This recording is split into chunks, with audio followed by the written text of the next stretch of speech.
Au Niger, la crise dans les universités et écoles publiques en passe d'être réglée. Le président de la République, Issoufou Mahamadou, a reçu ce 15 avril 2017 le bureau du comité directeur de l'Union des scolaires nigériens. L'USN exige la libération des 4 responsables d'étudiants et lycéens considérés comme les leaders du mouvement de grogne incarcérés à la prison civile de Niamey.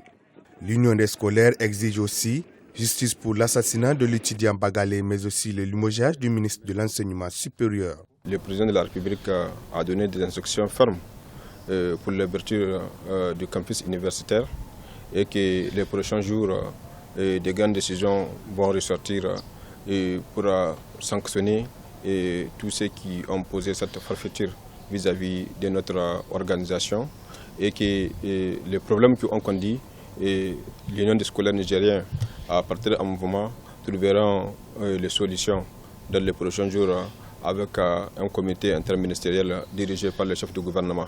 Les 83 étudiants arrêtés puis présentés à la justice nigérienne ont été libérés. La société civile reporte donc sa marche de soutien aux scolaires du mercredi 19 avril 2017. Il se trouve que, à ce jour, le corps du martyr Bagalé Kelloumi Mala n'a pas été remis encore à sa famille et donc n'a pas encore été enterré.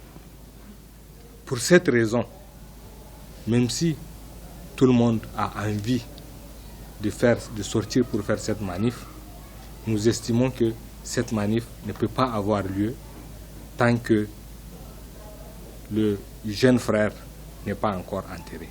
Pour rappel, c'est le 10 avril 2017 qu'un violent affrontement a opposé scolaires et forces de l'ordre sur les campus universitaires de Niamey et de Maradi qui ont par la suite été fermés par les autorités. Les scolaires étaient sortis dans les rues pour exprimer leur mécontentement, disent-ils, face au refus des autorités de répondre favorablement à leur plateforme revendicative portant sur l'amélioration de leurs conditions de vie et d'études.